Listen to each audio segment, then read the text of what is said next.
one of the first questions is, should the government control apartment rents? Rent control puts a legal limit on the amount of rent that a landlord can charge for an apartment. Since rent-controlled rents are usually far below market, it seems clear that this does not make the landlords better off. But does it make the tenant better off? We're going to explore this through this chapter. So the first things that we're going to talk about is distinguishing between the concepts of consumer surplus and producer surplus. Surplus is something that remains above what is used or needed. Economists use the idea of surplus to refer to the benefit that people derive from engaging in market transactions. So when we think about the consumer surplus, it refers to the dollar benefit consumers receive from buying goods or service in a particular market. Don't worry, we're going to run through some examples so you get an idea of what this is about. And a producer surplus, so think like a business owner, right? The producer surplus refers to the dollar benefit the firms receive from buying goods or services in a particular marketplace. All right, so in this example, we're going to suppose that 4 people are interested in, we're talking about the demand curve for chai tea. So suppose 4 people are interested in buying a cup of chai tea.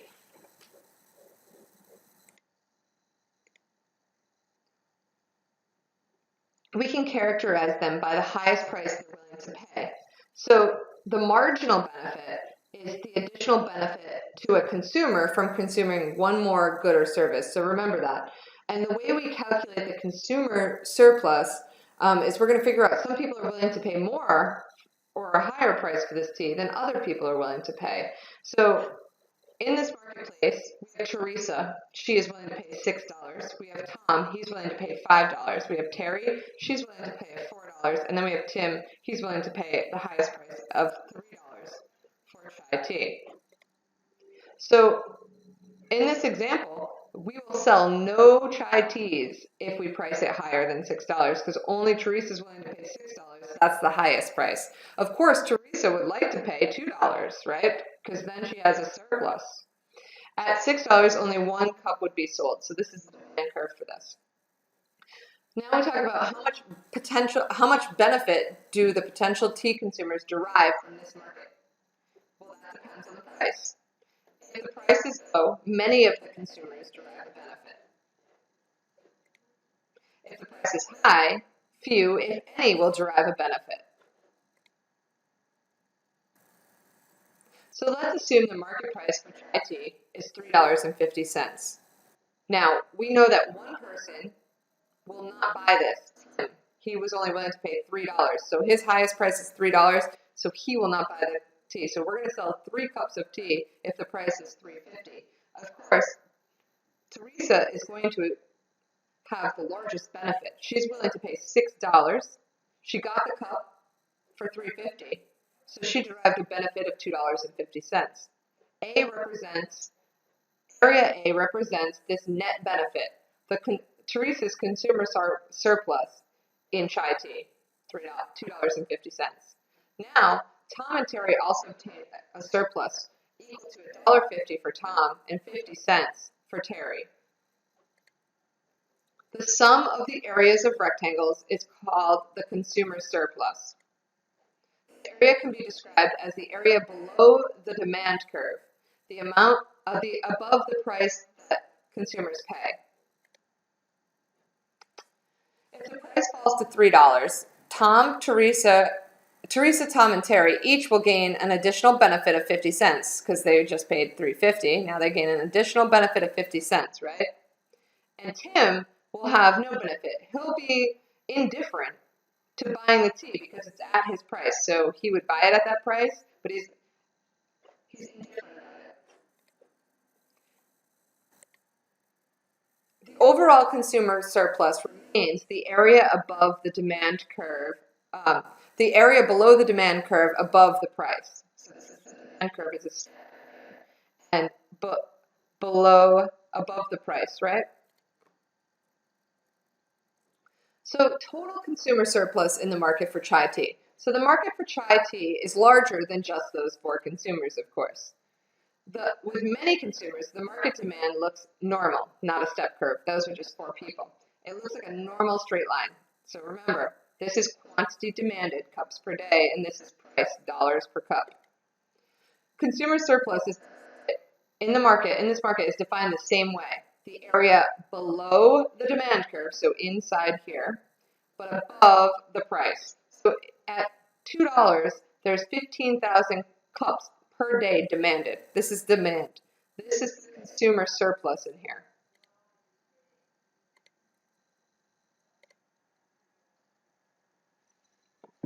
So let's use an example. The book uses an example of having access to broadband internet connection is beneficial to consumers.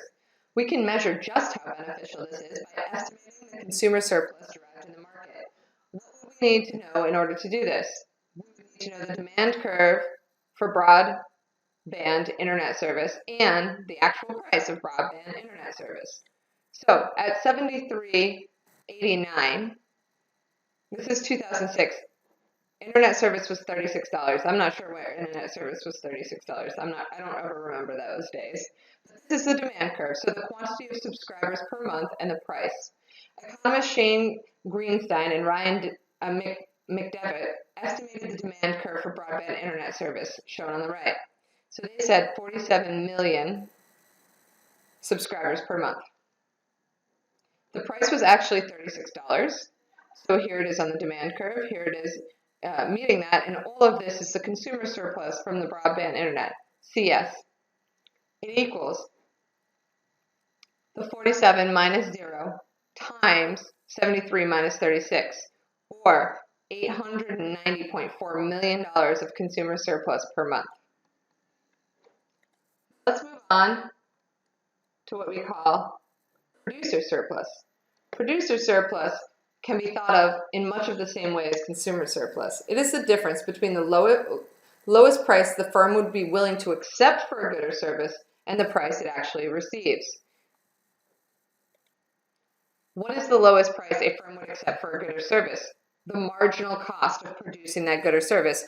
Remember, we talked about MB equals MC. Marginal benefit equals marginal cost. So for a producer, I will be willing to supply a product all the way up until my marginal cost. But then if it costs me more to produce that good or service, then I'm not willing to supply it. Its marginal cost is the additional cost to the firm for producing one more unit of a good or service. So Heavenly Tea is a very small producer of chai tea. So this is the opposite side of this transaction. Who's going to supply the tea? When the market price of tea is $2, Heavenly Tea receives producer surplus of 75 cents on the first cup, 50 cents on the second cup, and 25 cents on the third cup.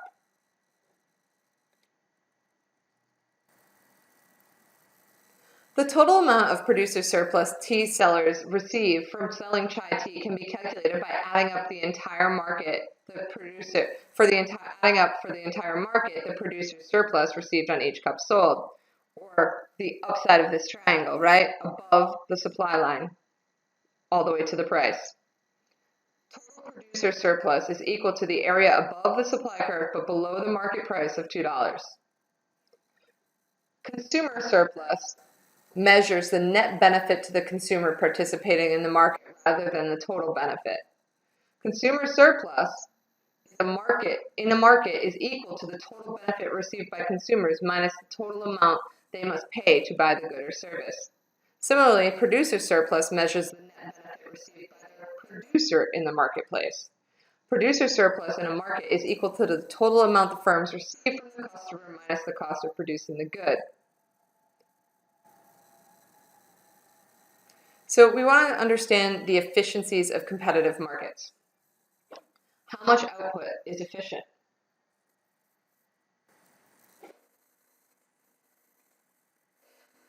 Efficiency in a marketplace in two ways. A market is efficient if all trades take place where the marginal benefit exceeds the marginal cost and no other trades take place. A market is efficient if it maximizes the sum of consumer and producer surplus, also known as the total net benefit to consumers and firms. This is known as economic surplus. The marginal benefit is the additional benefit to a consumer from consuming one more good or service, one more unit of good or service. The marginal cost is the to the firm is the additional cost of the firm by producing one more unit of good or service. So let's talk about it. So now this is efficiency of competitive equilibrium. So in this example, the competitive equilibrium, price and quantity are determined by supply and demand. So competitive equilibrium is where the supply and the demand intersect. Now, let me actually go back because I didn't know all of these would happen at the same time. So here we have $2.20, right? And here we have $1.80 for the supplier. So marginal benefit is $2.20. Marginal cost is $1.80. Therefore, output is inefficiently low. So they're producing lower than the demand, right? Now at 16,000 cups per day, marginal benefit equals $1.80 to the consumer. Output, marginal cost equals $2.20. Therefore, output is inefficiently high. At $2, where the demand and supply curves intersect, both the marginal benefit and the marginal cost are $2, which means this is economically efficient level of output. The equilibrium. Every cup sold is sold at a price higher than its marginal cost. That's what happens at $2. Every cup bought at a price lower than its marginal benefit. There are no more additional cups that could be traded for which the above two statements are true. So that is efficiency of the competitive equilibrium. Only at 15,000 can all of these criteria be satisfied, or where the lines intersect. Now this figure shows the economic surplus, which is the sum of the consumer and producer surplus in the chai tea marketplace. Consumer surplus at $2 per cup and the 15,000 cups per day. Of equilibrium, the economic surplus is maximized.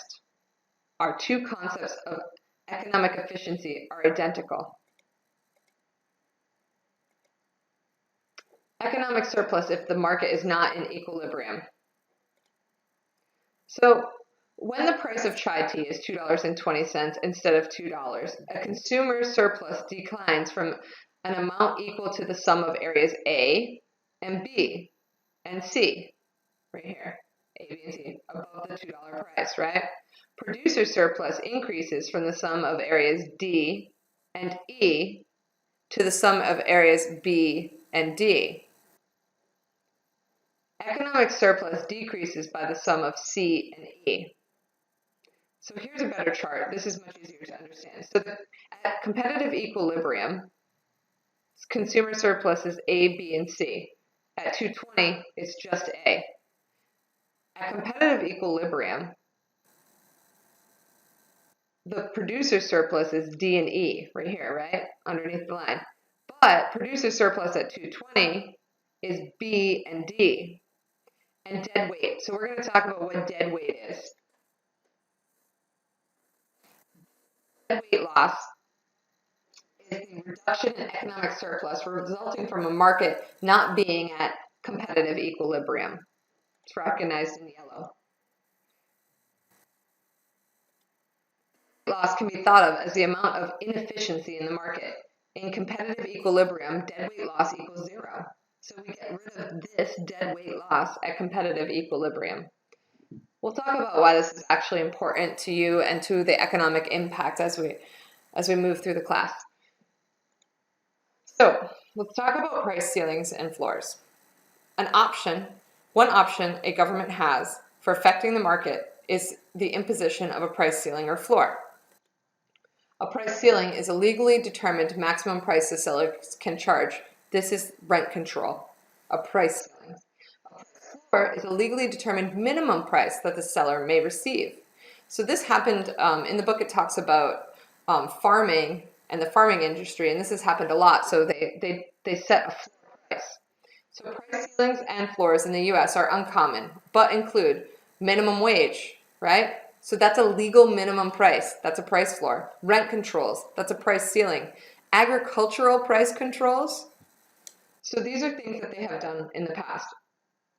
So the equilibrium price in the market for wheat is $3 per bushel, and 2 billion bushels would be traded at this price, as we can see right here.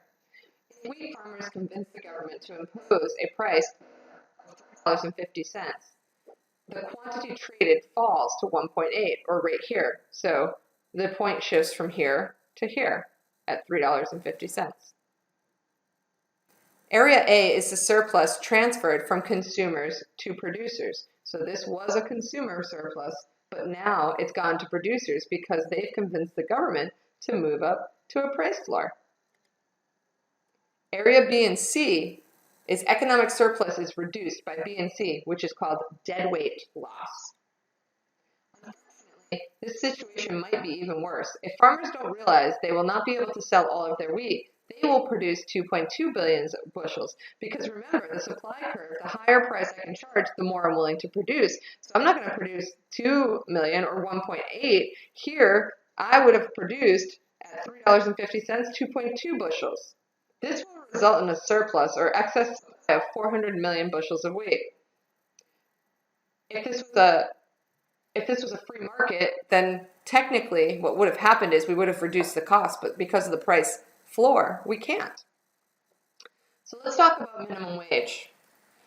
So price floors in the labor market, there's a big debate about this, whether or not this is efficient, whether or not this works. Supporters of minimum wage see it as raising the incomes of low-skilled workers. So let's just say this is about the wage, dollars per hour, and the quantity of labor demanded. So supply of workers is the supply line, and the demand for workers is here. So this is market equilibrium, but minimum wage is set up here. So what happens? There's a reduction in employment due to minimum wage. So this shifts from L1 to L2. Argue this will result in fewer jobs and impose larger costs to small businesses. Assuming the minimum wage doesn't decrease employment, it may result in deadweight loss for society. The surplus is the surplus of workers due to the minimum wage. From here, this is the surplus of workers due to the minimum wage. It's important to understand how ceilings and floors affect supply and demand. Without rent control, the equilibrium, this is another example. So a price ceiling, that was a floor, now we're going to look at a price ceiling. It would be $1,500 a month. At that price, there would be 2 million apartments. Equilibrium. Now, they set a price ceiling. So they say you can't charge more than $1,000. If the government imposes the price ceiling, then the amount of apartments supplied will go down to 1,900,000 per month. And the quantity of apartments will go up. And you've now created a shortage. On the other one, we had excess, right? Now we have a shortage because people aren't willing to rent for that amount, and so they'll do something else with the apartments, right? This is when the producer surplus is transferred from the landlords to the renters. So one would think that maybe rent control is really great for people, right? So the government should set price ceilings. There's been talks about price ceilings on pharmaceuticals. So you should consider this when you're talking about some potential solutions, right? What happens with a price ceiling on pharmaceuticals? Producer surplus equals the area of the blue rectangle A is transferred from landlords to renters. Deadweight loss is B and C, equal to the areas in the yellow triangle. Deadweight loss corresponds to the surplus that would have been derived from apartments that are no longer rented. The shortage of apartments may lead to what we can call a black market, a market in which buyers and sellers take place at prices that violate the government price regulation. There's all kinds of different black markets, but what happens is if there's no one willing to rent the apartment at that because they have price controls, then people are going to avoid advertising this and go, quote unquote, to the black market, and the consumer might pay even more. The existence of the black market may alleviate some of the deadweight loss by allowing additional apartments to be renters, but buyers and sellers lose valuable legal protection. Additionally, landlords may not have strong incentives to maintain rent-controlled apartments, so apartments may fall into disrepair.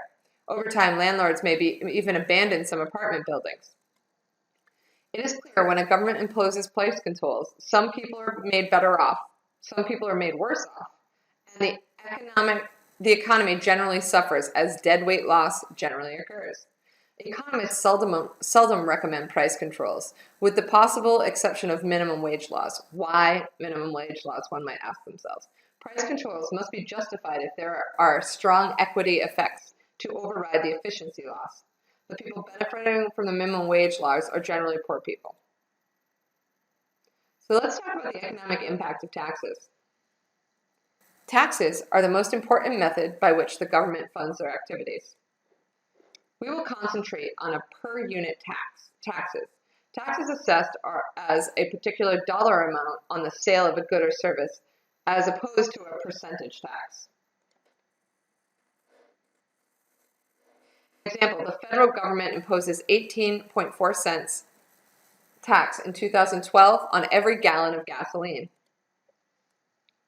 So let's talk about what happens here. Without tax, market equilibrium occurs at point A, where the supply and demand curve intersect. So this is actually cigarettes, tax on cigarettes, which would be $4 a pack. They could sell 4 billion packs of cigarettes per year. Now, if the federal government imposes a $1 per pack tax on cigarettes, it will cause the supply curve to shift up or to the left. The shift up will increase the price here. $4.90, but the shift up also reduces the quantity of cigarettes demanded, right?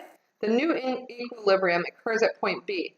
The price of cigarettes will increase by 90 cents to $4.90 a pack, but the quantity sold will fall to 3.7 billion packs. The supply curve shifted up by $1, the amount of the tax. If firms were willing to sell 4 billion packs at $4 before, the price needs to be exactly $1 higher in order to convince them to sell 4 billion packs. This is because firms' costs effectively increased by $1 per unit. So let's talk about cigarette tax revenue and deadweight loss. The tax increases the price paid by consumers to $4.90. So who is really paying for this tax, right? Is it the consumer? Who's the tax? Who's legally responsible? So just so you know, the people that are legally responsible are not always the people who actually pay the tax. So it's called tax incident. So the price received by the producers after paying the tax is actually $3.90. So the producer assumed 10 cents of the dollar tax. So they're paying 10 cents, the consumer is paying the other 90 cents. This is all tax revenue. The government will receive tax revenue equal to the green shading. The deadweight loss is equal to the yellow area here. Oops, let me just go back. Some consumer surplus and some producer surplus will become tax revenue for the government and some will become deadweight. Determining the tax incidence on demand and supply graph. With no tax, gasoline would be $3 per gallon, and 144 billion gallons of gasoline would be sold each year. This is the intersection. If they had a 10 cents per gallon federal excise tax on gas, the supply curve shifts up and to the left. So supply shifts, and demand. So now the new market equilibrium is $3.08, which the demand would be 140 billion gallons per year. So even though there was a 10 cents increase, the producer actually receives $2.98. Therefore, the consumer pays 8 cents of the 10 cents per gallon tax. Even though the legal requirement is on the business, the producer, to pay the tax, the cost shift tax incidence. In the marketplace for gasoline, the buyers effectively paid 80% of a 10 cents gas and the sellers paid 20%. This is referred to as a tax incidence, the actual division of the burden of tax between buyers and sellers in a marketplace. And this was what I was talking about the other night in class when we were talking about what happens when we raise minimum wage, who's actually going to pay for that. What determines the tax incidence? As we'll see on the next slide, the answer is not whoever is legally obligated to pay the tax.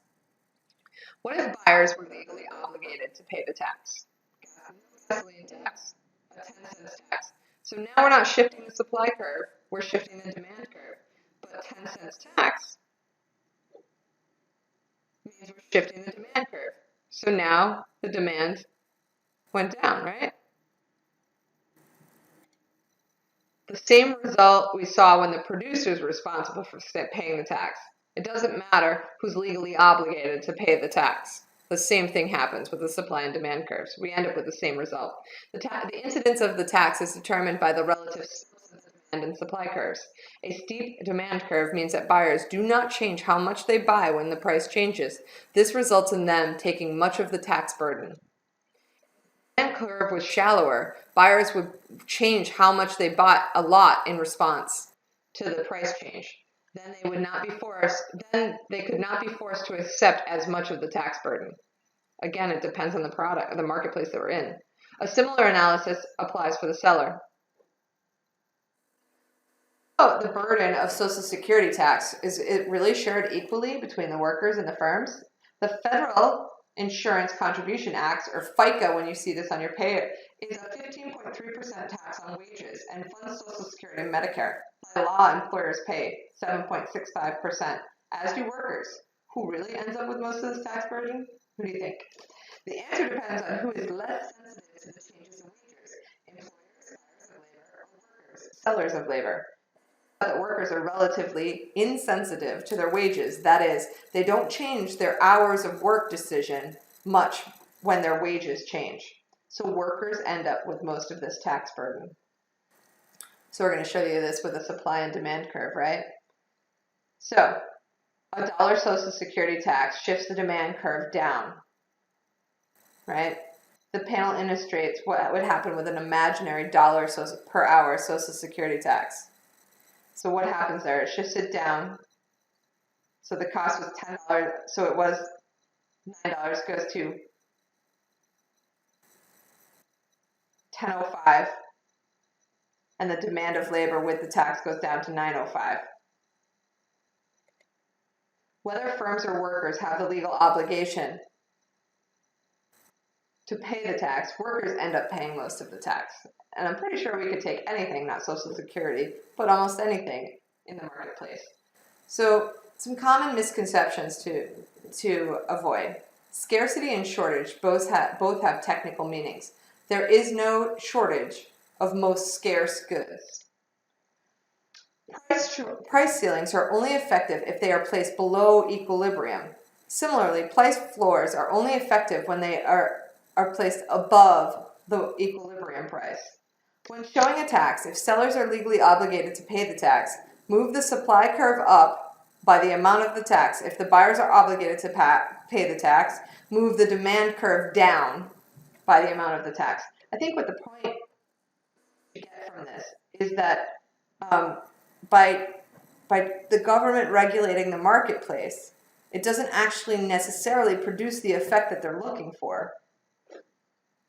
The legal obligation to pay tax is not the same as the tax burden. And we're not going to cover the appendix.